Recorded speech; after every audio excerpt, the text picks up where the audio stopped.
let's start with our today's topic. So yesterday we have seen linear regression. So this time, today we are going to see what is logistic regression. So as I said, linear regression is used for the problems which have continuous values. By continuous values, I mean there is a predefined range.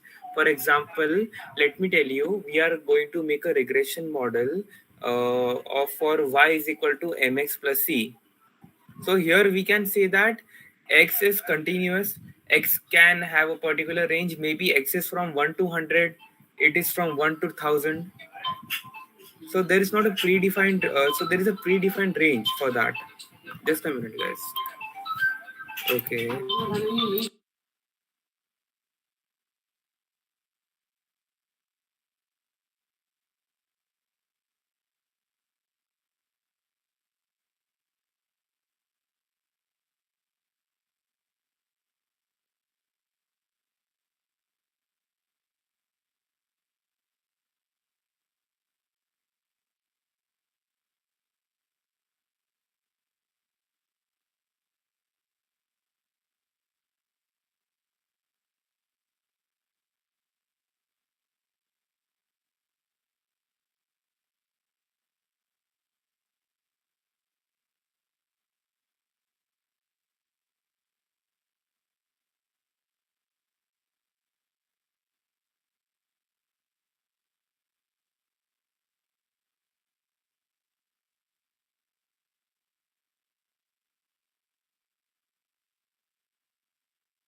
Okay, guys. So moving on with we have talked about linear regression, and we have seen that linear regression is generally for numerical variables. Okay, so which has a particular range. For example, for y is equal to mx plus c, we have a range of 0 to 100. Okay, so in that particular case, we can use linear regression. Linear means it is related to two variables, or maybe there is one there is one dependent variable and there can be more than one independent variables. Okay, and based on those independent variables, we are getting the value of the dependent variable, right? And what is the procedure for that? Okay, so first we have seen that we are fitting the best fit line so that we get a proper model. Okay, our prediction should be clear. If your best fit line is perfect, then only you can say that your model is clear. Okay, so now moving on to another type of regression. So this one is logistic regression. And remember that logistic regression is used for classification problems.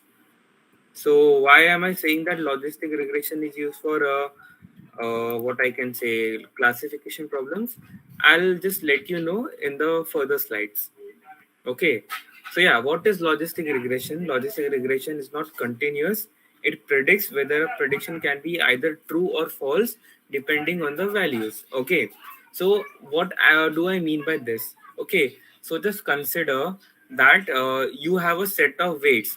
For example, there are 14 people in this meeting. For example, let's consider some random class. Class A, it has 50 students, and I have a data set of the weights of all those 50 students. And my teacher has given me the task that Tushar, now you have to predict that. Uh, okay, somebody has done it. Okay, so my teacher has given me a task that I have to predict. Okay, how many people in my class are fat and how many people in my class are not fat. Okay, that's it.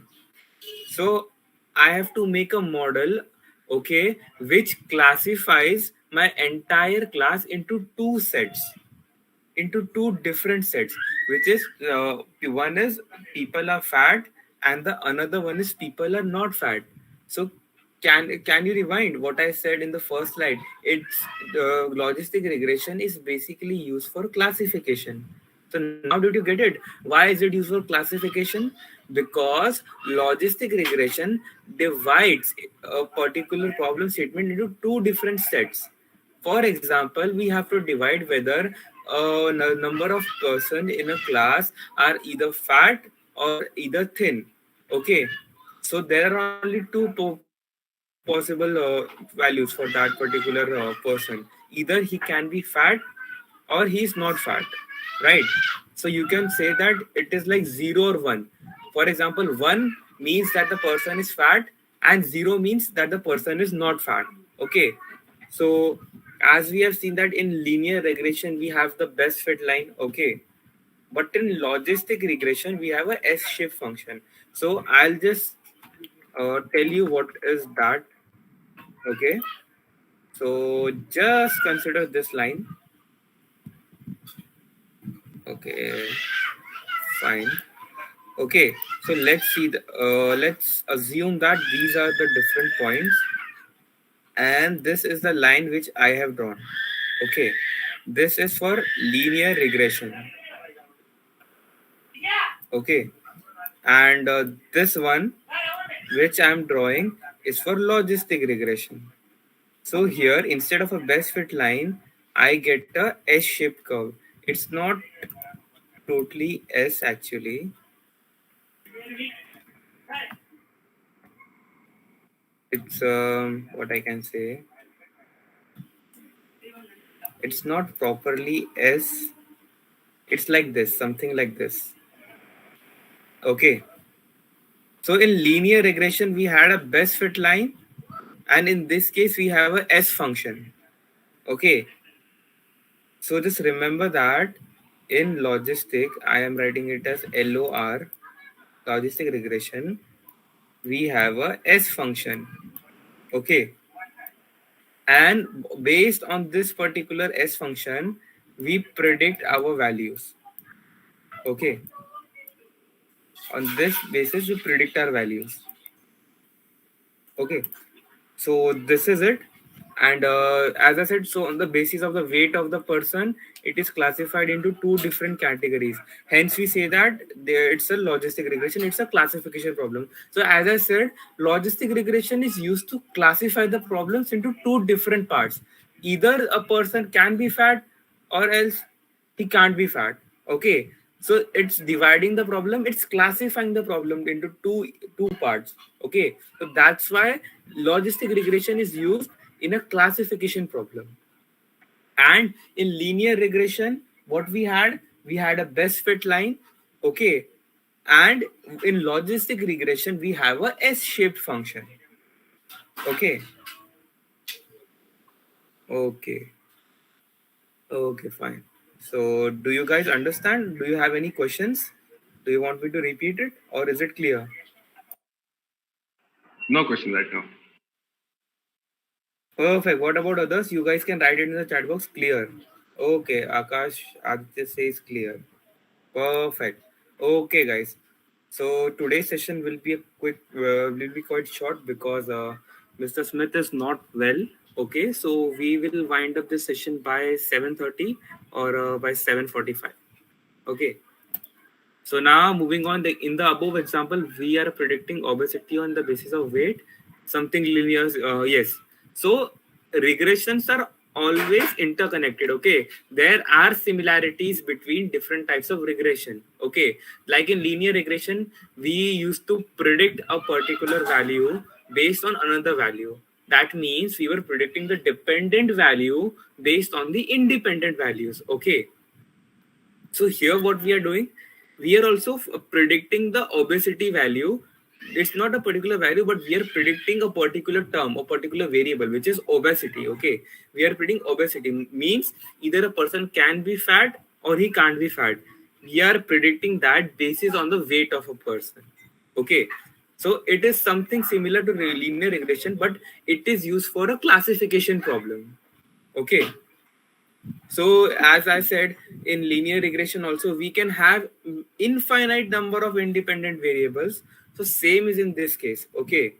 So now my teachers tells me that, okay, first I have given you the values only of the weight.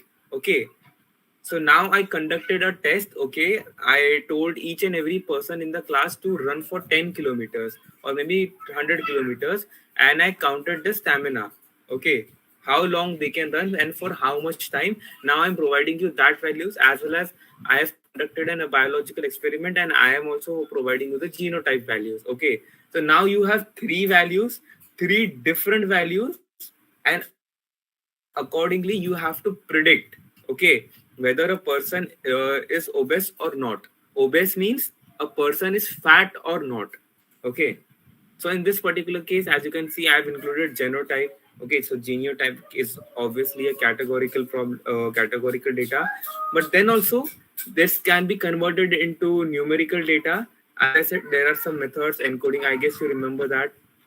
Okay, so using that, I can convert it into numerical, and then I can follow the approach of logistic regression. Okay, so just make one thing clear. Just like in linear regression, we can have many number of independent variables. The same is in the case of logistic regression, and they can be categorical. That's not an issue. We can change its format and then we can use it. Okay, so is this understood till now? Is it clear? Yes, it is clear. Okay, works. Okay, now, so Sir, yeah, this logistic regression can only be used for two different classifications, or we can do multiple classifications. you can do multiple classifications. Okay. Okay, multiplication or multiple classifications. Okay, so in that Like case, instead there is of some a different. dog and cat, you can classify dog, cats, and other different animals like that. We Yes, can do it. definitely. So it that totally depends on your data set and what's your problem statement. So if my teacher tells me that I want to have like fat people, those who are non-fat, those who are not fat, and those who are fit. Okay, so these are three different classes. So I can apply logistic regression for this as well. I just need to have three different dependent variables. That's all. Not even dependent variables, three different conditions. Correct? Okay, thank you. Yes. So now moving on to the last part. Okay. So, so any one of you remember what do you mean by residuals? I explained this to you in the last lecture. What is residual? Residual is the distance from the best fit line to the point on the graph. Okay, perfectly right. Okay, so I guess we use this particular residual thing for the best fit line. Do you remember? We used to plot the best fit line, and we used to see that okay, we have minimal distance. Okay, for example, okay, let us consider this line. There is a point over here. Okay. So first we are drawing this line. Okay, we see that the distance from here is not minimal. Okay, we draw another line, this one. Okay, now the distances are quite minimal. Okay, and now we can consider this particular line. Okay, so what we use in this, we use residuals. Okay, for the best fit line, but that is not the case in a logistic regression. In logistic regression, we have another new concept, which is known as maximum likelihood.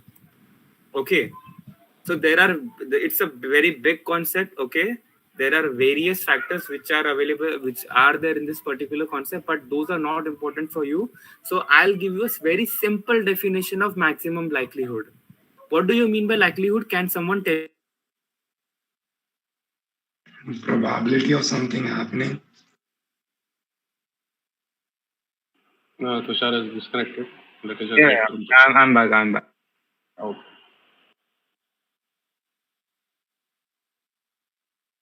Very sorry for that, guys. Okay, so where was I? Okay, what do you mean by likelihood? What do you mean by likelihood? Can somebody tell me? It's a very simple statement. What is likelihood? Probability of something happening. Yes, exactly. Probability of something happening. Okay, perfectly right. Okay, so I'll just give you one example of likelihood. Okay. So let us consider the old problem. Okay, my teacher gave me a task. Okay, Tushar, now classify people based on their obesity. Okay, So here I'm writing that people, those who are non-fat, not fat. Okay. And here we have people, those who are fat. And in the x-axis, we have the weights, which is given to me by my teacher. Okay. Let us suppose that these are some weights over here. Okay. And these are some weights over here. Okay. And I'm drawing my S function. Okay. So now, what do you mean by maximum likelihood? Maximum likelihood means that the probability, okay, the probability that a weight or a person's weight, okay, who is fat should be on the upper bound. Upper bound means should be like, for example, I'm considering this particular region. Okay, this is for fat. Okay, this particular region is only for fat people. So what is maximum likelihood? Okay, the weights of the people who are fat, okay, they should definitely lie in this particular area. That means the probability that the weight of a person who is fat that should lie in this particular area should be very high. Okay, there should be many such weights, those who are fat. Okay, so all the weights, or like all the weights of people those who are fat should lie in this particular area. The probability that a weight, okay, of a fat person that should lie in this particular area should be very high. That's meant by maximum likelihood. Likelihood means probability, so maximum probability. Okay, so maximum probability of a fat person to be found in this particular area is maximum likelihood. And same goes for the ones who are not fat. Okay, the maximum probability of a person who is not fat, it should lie in this particular area, is known as maximum likelihood. Did you get it? Yes, Aditya. That means similar, not similarity, chances. Okay. Okay.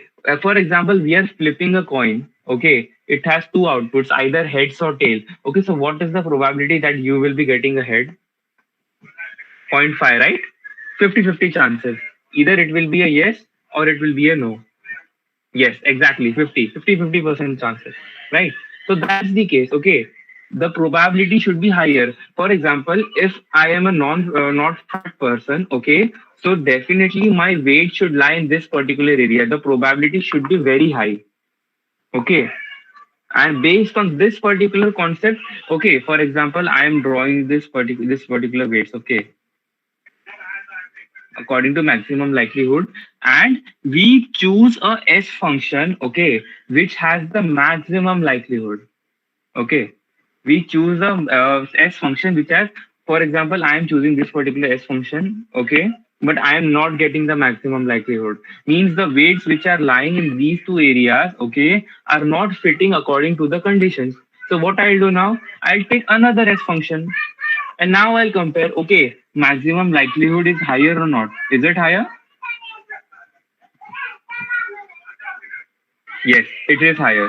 Okay, so now I'll consider this line. Now again I compare, is it higher or should I go for any other point? No, that's not possible. Okay, so that means the previous one was our maximum likelihood and we used to consider this, we will consider this particular response. Okay, so that's the case. Simple. It's just probability, it's nothing else. Maximum likelihood means maximum probability. What about those who have weight in the middle? Not obese but not safe? Yes, so those are just normal cases. Okay, so we won't consider them because I guess that will be a straight line, right? Okay. For example, there are some cases there are 50 cases who are not obese. Okay, so we don't need to think about them. Why? Because the middle line is going to be straight, right? The only thing which is going to differ is this particular line. It can be either this, it can go like this. Okay, but these weights are going to be constant only. We don't need to consider, we don't need to care about them until and unless there is another condition. As I guess somebody asked me that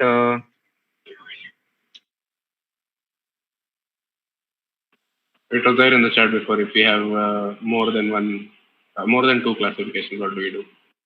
exactly. So for those who have more than one classification, in that particular case, we need to consider it. But if there are only two classifications, either not fat or fat, then the middle line, like we don't need to worry about it. It can be anywhere. The only thing is we need to consider the maximum likelihood. Like for those particular points, for the fat people and for the non-fat people, their weight should definitely lie in that particular area. And accordingly, we can draw the S fit line, S function.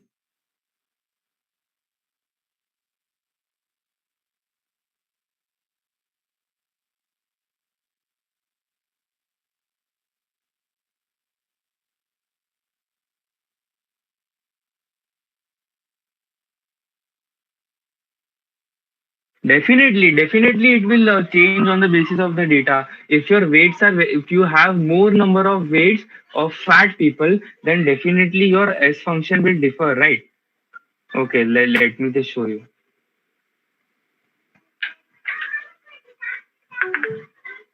Your S function totally depends, okay, on how is your data set, okay. So if there are more number of people over here and there are very less people over here, so your S function can be like this. If there is higher probability or higher chances that if your weight limit is still 100 and out of those 100 people, okay, so I can say that 80 of them are in this particular range, okay. For example, this is 20 and 80 people are in this particular, so there is a chance that your S function will look like this, okay. It is similar to S, that's why we call it S function, but the graph can change based on your data set.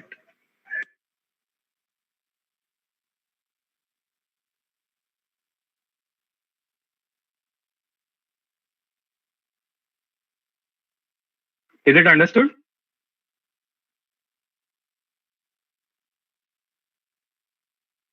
Yep.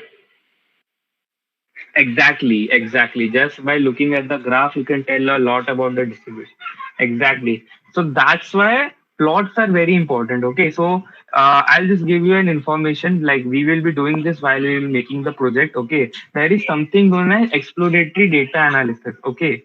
So what do we do in exploratory data analysis? We actually see the plots, see various different kinds of plots.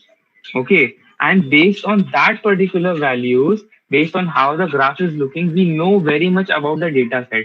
For example, if we have plotted a graph, okay, and we see that there are multiple outliers. I think I have explained what is outliers. We have many outliers, okay.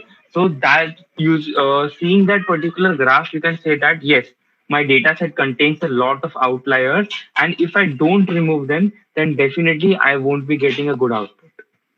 Okay. So distribution and exploratory data analysis, analyzing the data is very important. Analyzing and cleaning the data before proceeding towards the model, that's a very important step. Otherwise, your efforts will go waste.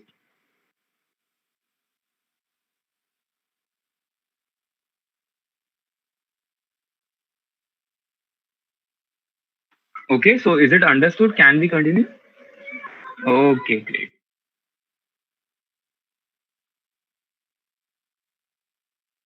Great then. So now I guess it's around 7. Okay. We'll take a minute break. Okay. And at 7 on 7 1, we will start with our Matplotlib library. So today, I told you a lot about distribution, how it is distributed and all. So now what we will do is we will actually plot them. Okay. And we'll see how a graph looks. Okay. That's what we are going to do. So guys, take a minute break, okay, and revise all these particular concepts, and we will be back with drawing the graph.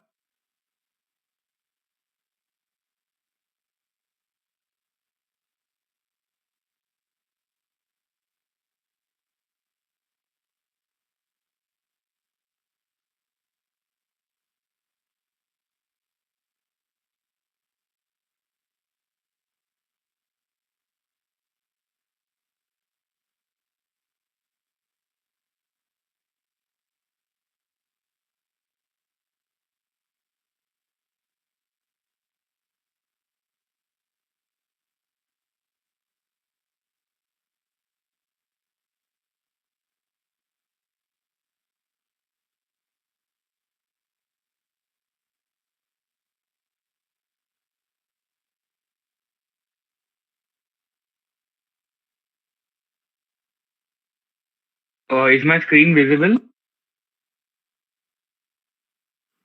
Yes.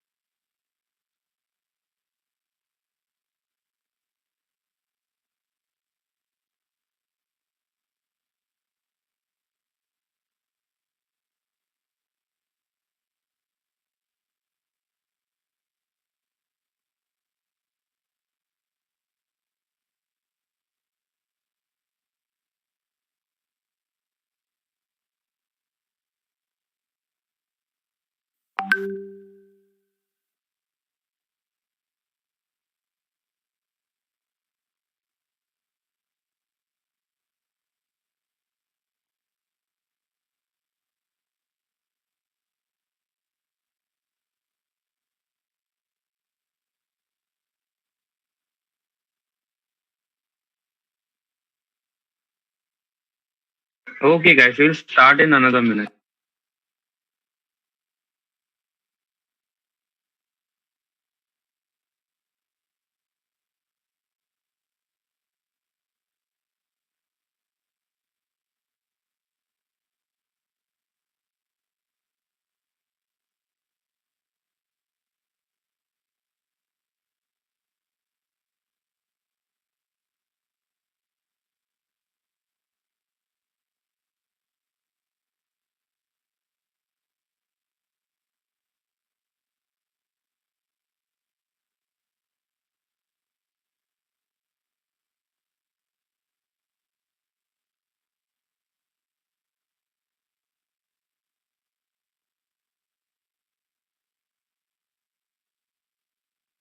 I guess my stream is visible. Screen is visible. Okay then. Okay then. So today we are going to look towards a new library which is known as matplotlib. Okay. So as the name suggests, matplotlib. Okay. So it's a library through which we can plot new things. Okay. So this is what we known as matplotlib. Okay. So first of all, what you need to do is, okay. So the first step is import matplotlib dot pyplot as plt. Okay. Now I'll execute this particular shell.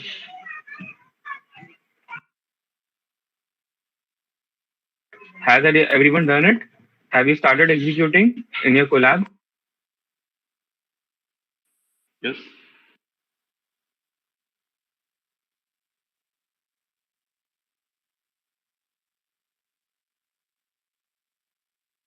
Okay, so our code editor has started executing, and yes, it has executed. Okay, so today actually we are not going to use any data set. Okay, first we will use normal arrays to plot it. Okay, then in tomorrow's lecture we will look into how we can plot data sets, different data sets using matplotlib. Okay, so now we need one more library for an array. For example, if you want to create an array and if you want to store those array, okay, the numbers in those arrays, okay, we have a library known as NumPy for that. Okay, so today we will use NumPy for creating an array and storing the values in it. Okay, so matplot is used for plotting the graphs. Okay, and NumPy is used for creating arrays or storing the values in a particular array. Okay, so now, okay, so let's first do one thing. Let's first create an array. Okay, so for the x-axis, I am providing some points. Okay, because while drawing a graph, we will have two axes, right? One will be x-axis and another one will be y-axis. Okay, so now we need to provide some points. Okay, for that. So from where? Okay, for example, you want to draw a particular line. Okay, so for that you need to plot some points. Okay, provide some points to it. So how we will do it? We will call np.array. Okay, np means numpy. Okay, and what we are doing is we are creating an array of numbers. Okay, so that's why we call it as np.array. Then close braces and now provide your points. For example, I am providing 1 comma 2. Okay, so what does this mean? On the x-axis, we have 1 and 2. Okay, and now, okay, this is for the x-axis. Now copy the same thing, okay, and paste it, and now do it for y. Okay, and now give some bigger values. Okay, so I'll give 100 and 200. Okay, now this is done. Okay, it's executed. Okay, now what you need to do is, there is a, in order to plot this, there is a particular method in matplotlib which is known as plot method. So what I'll do is, I'll call plt, okay, which we have assigned for if whenever we want to use this matplotlib.pyplot. Okay, why also, what the reason why am I using this np? Okay, why am I using this plt? The reason behind this is, again and again I can't type that whole word, import numpy, okay, call numpy, and I'm not going to write that whole statement, matplotlib.pyplot. Okay, so instead of that, we have a shorter definition, or you can say, like you guys have nicknames at your home. Okay, myself is Tushar or something else. Okay, so we have given a nickname for that so that we can use it every time. Okay, so we will call the plot method, and we will pass x and y. Okay, so now we are ready with the plot, and we have to now display the my plot. So I'll call plt.show. Show means I have passed the value, now show me the plot. Can you guys see it? And okay, my point was 1 and hello? Is anyone saying something? Yes, understood. Okay, okay. I guess understood. Yes, Aditya. Okay then. Okay, okay, great. Okay. So what is this? 1 comma 100 is over here, 1 comma 100, and another one is 2 comma 200. Okay. Okay, so now let's do one thing. We will define, okay, this is for a short, let's do it for a much bigger value. Okay, not this 1 comma 2. Let's do it for we'll use the same thing, control C, control V, and we will just increase this value to 100. This will be 1000, and this will be 200. This will be 2000. Okay, now execute this. Execute it. Now use the same thing, plt.plot and plt.show, and now execute it. Can you guys see? 100, 200, and 200 and 2000. Okay, so we have plotted a line.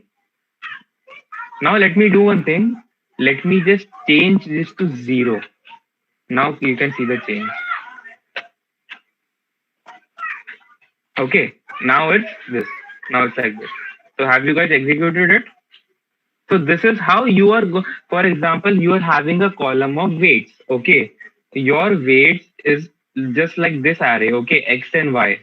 Okay, for example, you are plotting. You have given two things. Okay, for example, my teacher is telling me to calculate the BMI of the class, and she has given me the weight as well as she has given me the height. Okay, so now she's telling me to find the relation between the weight and height. Like just observe how the values are differing from each other, how the values are different from each other.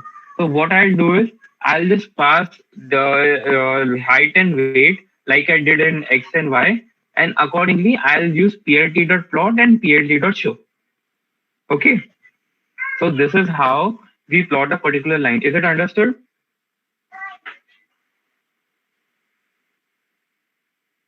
Yes. Okay. Okay. Okay. I'm glad. Okay. So now, for example, okay, you don't want to plot a particular point. You don't want to plot a particular line. Okay. So what you need to do is, you just need to plot little small points. Okay. So in that case, what you will do? Okay. You don't need to change anything. just add 10 over here.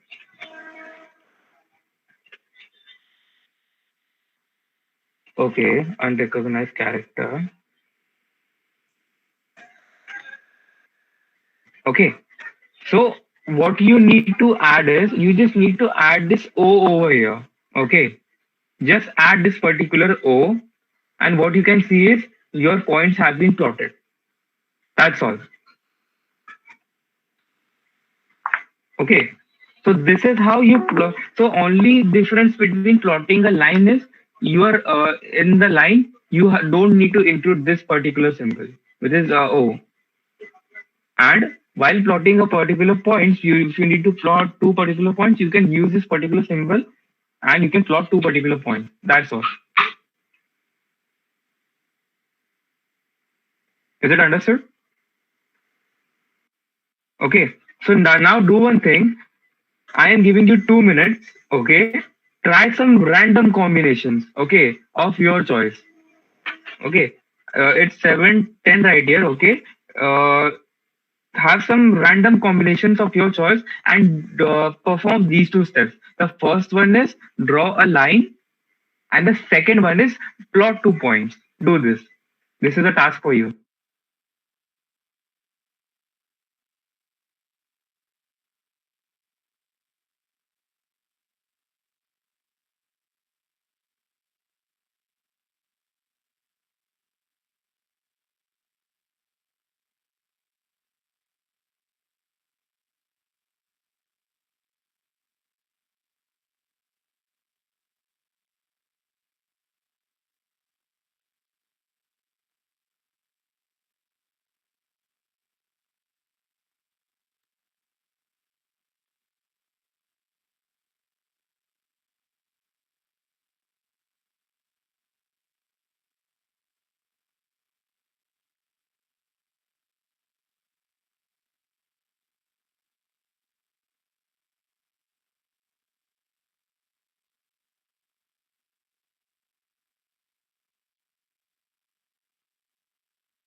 Okay, guys, just 1 more minute left.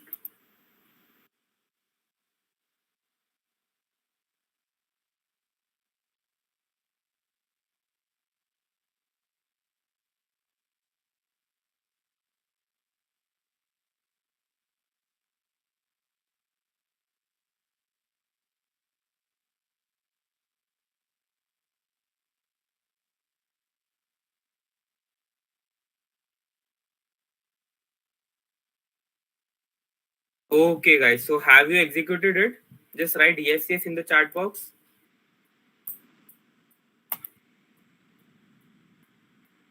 Yes.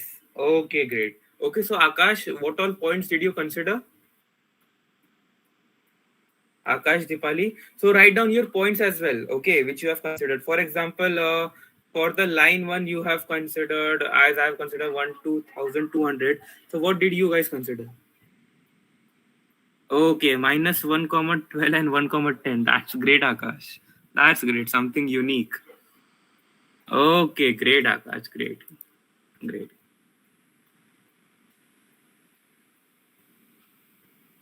Okay. So now I have one challenge for you. Okay. So what did you guys do? You guys just did it for 2 points. Okay. For 2 points. So now do one thing. Try plotting random points. Okay. Try plotting more than 1 point. More than 2 points. Okay. Nothing is going to change. Nothing is going to change. Okay. What you need to do is, okay, for example, 100, 0. Just give me a random number, anyone. Just give me 4 random numbers. Okay, 4 random numbers means 0, 1, 2, 3, or 4, 5, 6, 7. Just give me 4 random numbers for both of them in a range, in like this, 1, 2, 3, 4, like this. Give me two random ranges for x and y. Okay, like this: x equal to 1, 2, 3, 4, and y equals 4, 5, 6, 7. Like this. Just give me two unique ranges. Anything. Come on, fast. Okay, Aditya. 1, 2, 4, 6. Okay, then I'll use this 1, 2, 4, 6. Come on. What's the next? Akash. Okay, 1, 4, 8, 12. Okay, then we will use 5 points. Now, Akash, give me 5 points for Y as well. Come on, Akash.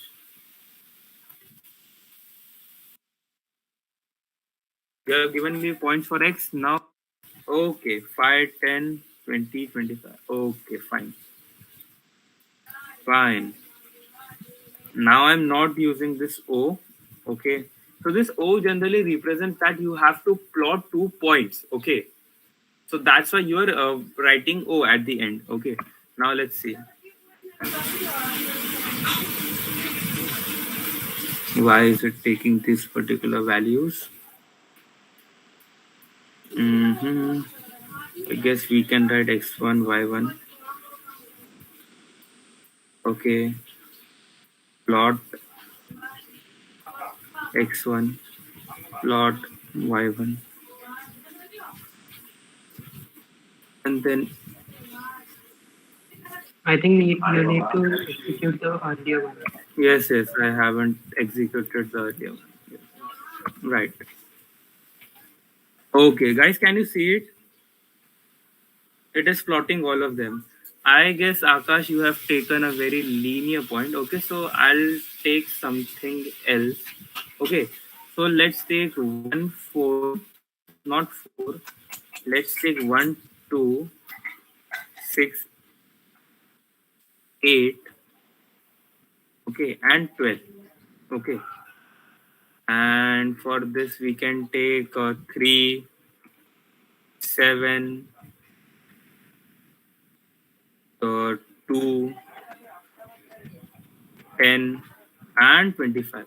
Okay, so let's execute this.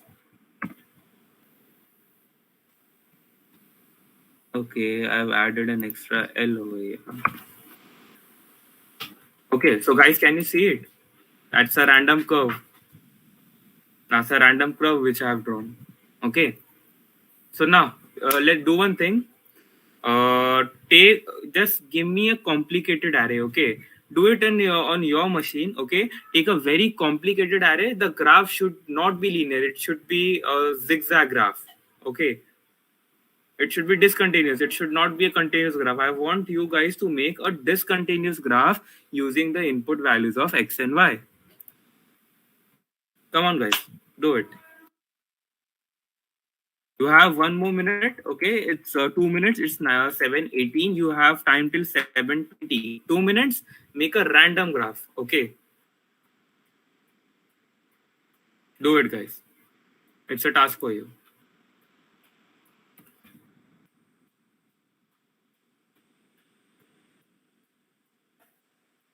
Plot the line as well as plot the points. Okay, use the same points and draw different lines as well as draw different points. Okay, like this.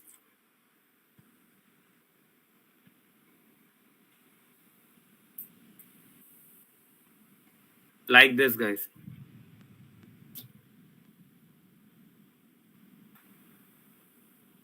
Like this. Okay, so over here I have plotted points, and in the next one what I'll do is I'll just plot these lines. Okay, so I want you guys to do this and consider 10 points. Okay, just consider 10 points. Do it and show. And do one thing, just send me the output over here. Not the output, sorry, the input values, the values of X and Y which you have considered.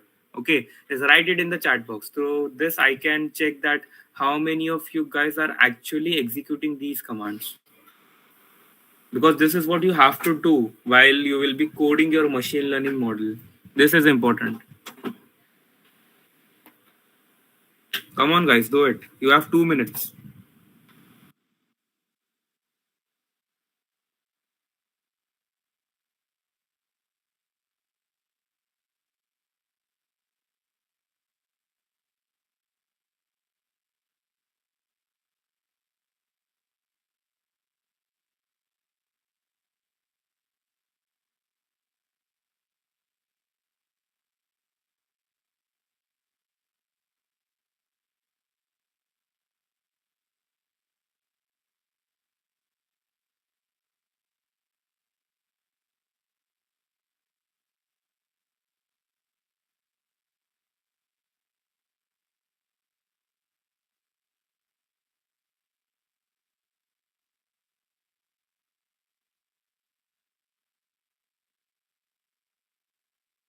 Okay, Daksh.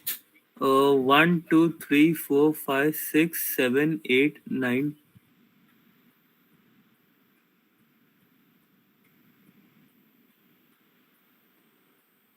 Okay, great. Great, Gagan and Daksh. Ishan, perfect, perfect. That's great. That's great. Okay, so now I have another challenge for you. Okay, what you guys can do is you guys can try random combinations. Okay, so do one thing, use the same array and comment the X part. Okay, so how do you comment?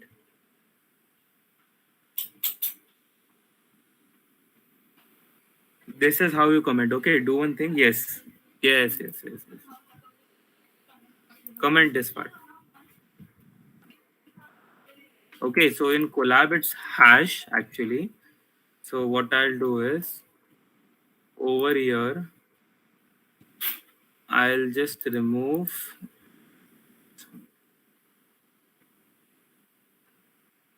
Oh,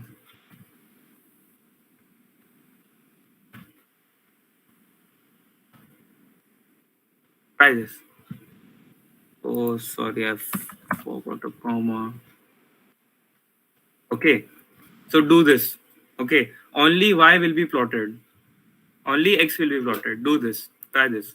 Try this particular example.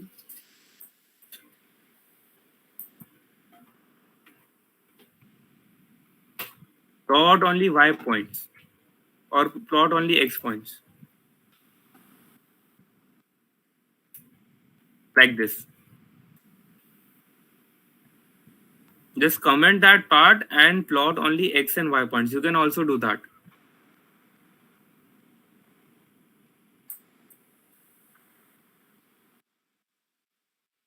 And once you do that, just send me the input over here. Take a different input every time.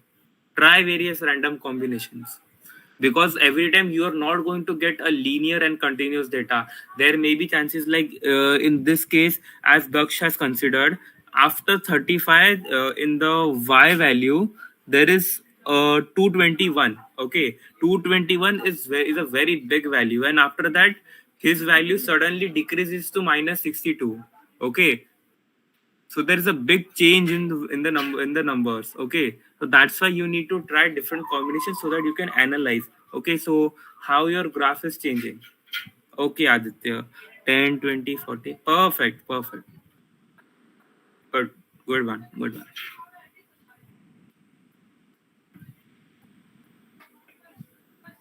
Okay.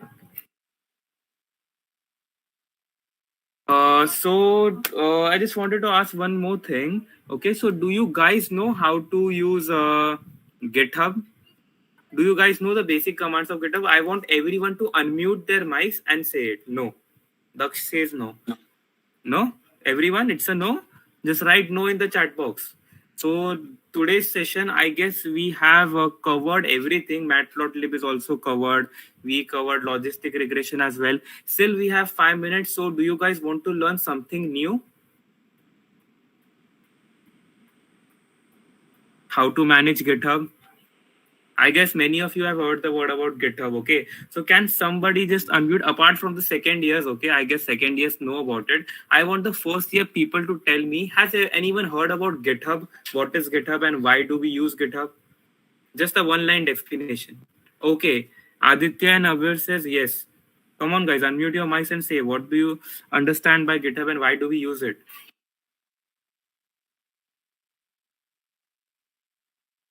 Else you can write in the chat box as well. Just tell me, what do you mean by that?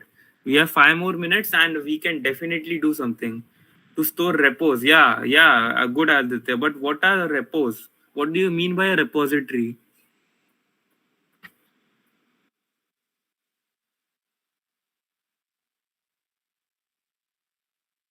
Okay, so I guess there is one more big announcement, and I guess it was already told to you. Okay, so at the end of this particular boot camp, we are going to devote approximately 40 to 4 days for making a good project for your first machine learning model. Okay, and you will be coding it from scratch. Okay, and the one who makes the best model out of it, we will be providing them with goodies and swags. Okay. So you will be having you will be allotted the time you have to create your model.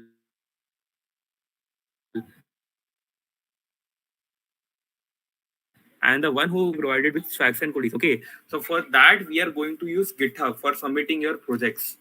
Okay, so now so what I'll do is now I'll teach you what is GitHub and how you can like add your files and commit your files in GitHub.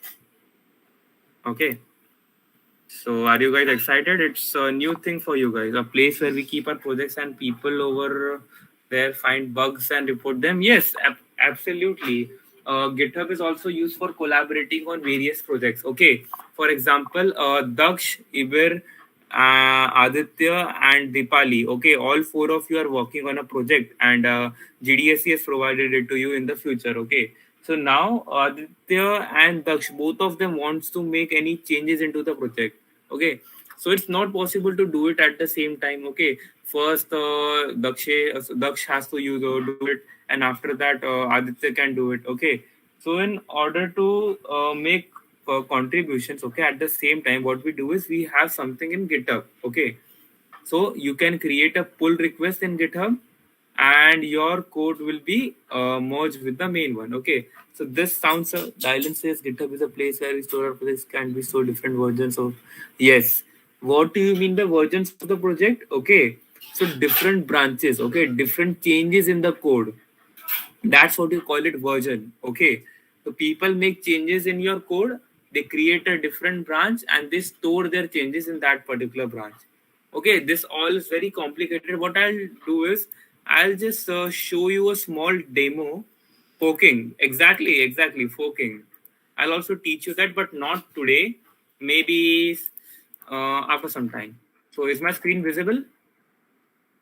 Yes, Akash. Forking means you are taking that particular code on your local machine.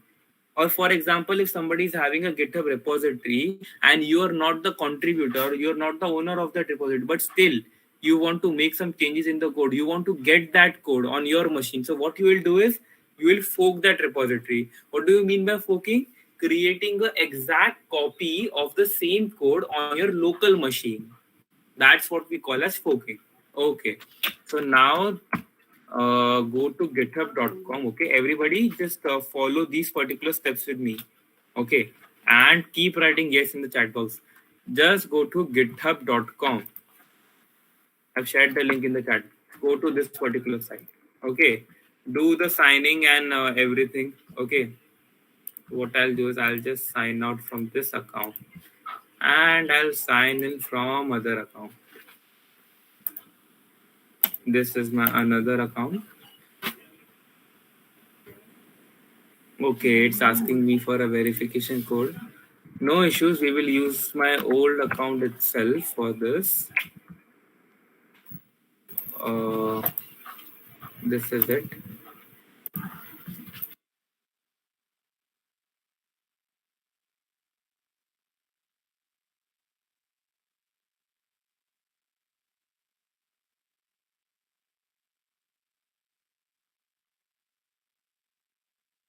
Okay, guys. So I guess you have navigated to github.com. Okay. So now click on your profile. Okay, here you can see all your projects and all. Okay. So now click on this particular button, new button. Guys, can you see it? New button. When you go to this link, okay, here after login, here you will see a new button. Can you see it? Can you guys see it?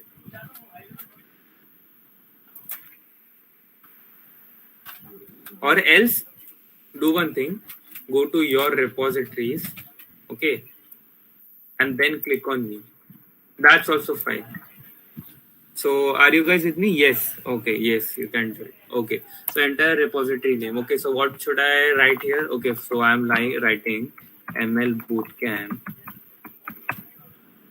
GDS. Okay, ML Bootcamp. Okay, fine. I am making it public. That means it will be accessible to everyone. I am not creating a README file. What is a README file? README file is a file which has all the data, all what you can say. For example, if you want to add some instructions in your repository, that this repository is owned by me, or you want to write anything, what you can do is you can add this README file and make changes to it. So this time I won't make a README file. I'll just click on creating repository. Okay. So this creates my whole repository. So have you guys done this step? Creating our own repository? Yes? Yes? Others?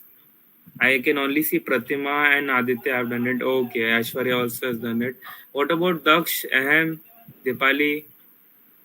Okay, guys, great, good job. Okay, so now can you see this particular link? Is it visible? Okay, so now I guess you guys don't have git bash in your PC. Okay, so these queries won't work. So if you guys want to execute it, do one thing, install git bash. Okay, so install this particular thing. Okay, go for Windows. Okay, and your download will start. Okay, so navigate to this and download this particular software. I'm canceling it because I already have Git in my PC. Okay, so if you guys don't execute these steps, okay, in your computer, that's fine. Just know how to create a repository. Okay, so what I'll do is I'll just copy this particular link, okay, which is mentioned here. Okay, what I'll do is I'll just go to my file explorer. I'll go to my L drive or any of the drives. What I'll do is I'll just click over here and I'll type cmd. Okay, then it opens the command prompt. I guess all of you know about the command prompt. You must have opened it. Okay, now what I'll do is, so if you want to get that the whole code of a particular repository on your desktop or in your computer, in your downloads folder, okay, wherever in your computer, what you need to do is you need to type git clone and paste that particular link which you got from here. Okay, so what does it do? It clones. Only you have to appear and cloned an empty repository. Okay, why it is showing me this warning? Because my repository doesn't contain anything. It doesn't have any code, right? Okay.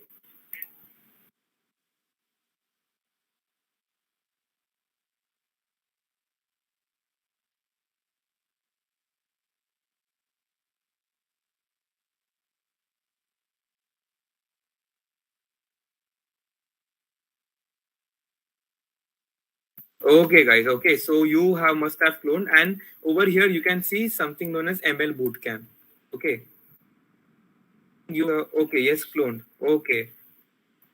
So guys, install this particular thing, which the link I've already given in the chat box. Okay, even if you don't execute this today, okay, that's fine. Just learn how to do it. Okay, just note down the steps. The steps are also given in this particular repository. Okay, so what I'll do is I'll open this ML Bootcamp. Okay, I'll create a new text document. Okay, I name it as readme.md. Okay, now I'll open this and I'll write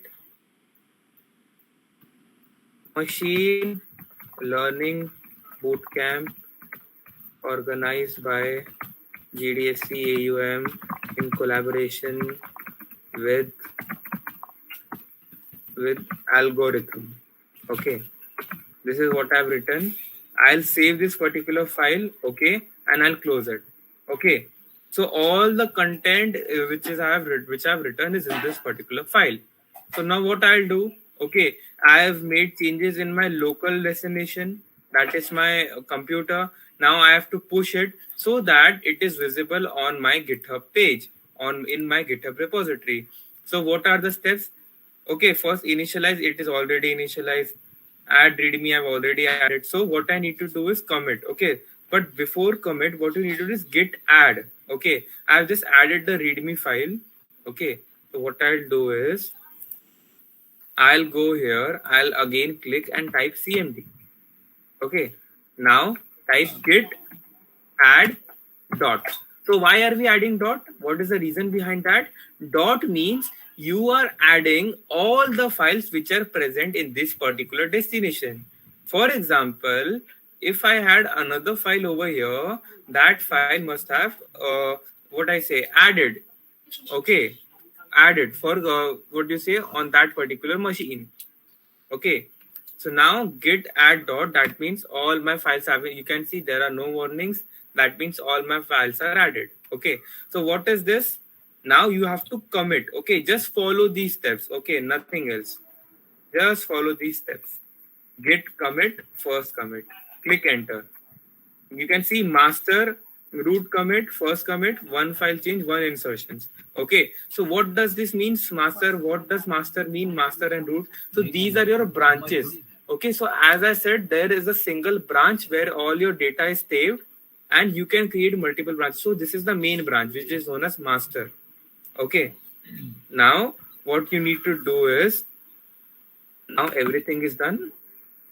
Now git push. Push means you are going to push your code. Okay, my code is pushed. Okay, so 3 simple steps: git add, git commit, and git push. That's all. Okay, now when I refresh my screen, what can I see? readme.md.txt. Machine Learning Bootcamp organized by GDAC AUM in collaboration with Algorithm. So did you guys understood how we can use Git? Okay, so you are going to do the same thing. You will create your project for directory, for example, ML Bootcamp. Okay, there will be specified format. You will add all your data sets, your model here, and you will perform the same steps. Okay, and after that you will create a pull request. That's all. So this is how it works. Isn't it interesting? You guys can collaborate on a single project. Yes, I was somebody was saying something. Yeah, I was saying that after committing, what is the command? Git push, right? Yes, push, git push, push. Okay. I will type it in the chat box. Git push. And some you guys must be having a doubt. Why did I write git commit -m and then in the inverted commas I have written something? Okay, so -m means message. Okay, there is some message which you want to put along with your commit. That's why we write -m. It's for giving permissions. Okay, so in your semester 3 you will be learning about permissions. Okay, read, write, execute. Okay, so there are certain permissions which need to be given first. Okay, and if you want to enumerate some message or something, you need to write -m. That's all. Okay, so simple process. First add, which is git add dot, then git commit -m, git commit -m, and in the inverted commas write any message which you want to put. Okay, then type git push and hit enter. So that's all. That's all your whole code. Yes, done. Thanks. Great, Pratima. Okay, so I'll just share this link how my GitHub repository looks after I have pushed. So if you want to see the commit history, like how many commits, how many people have pushed into it, just click over here. I guess my screen is visible. Just click over here and you can see, okay, first commit, TS, that is me, committed 3 minutes ago. And this is the code.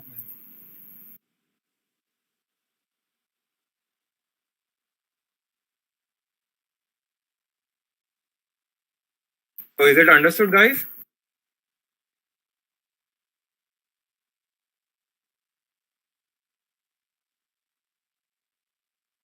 Yes.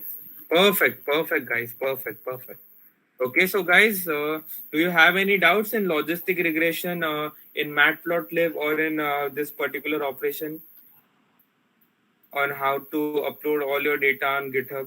Do you guys have any doubts? If yes, then you guys have 2 minutes. Just write it in the chat box or just unmute your mic. I'll wait for 2 minutes, and once that is done, we can end the session.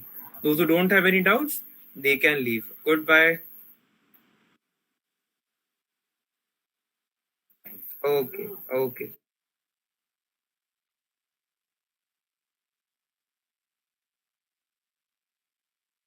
Thanks. Have a nice evening. Okay. Thank you guys. Bye bye. Have a great day.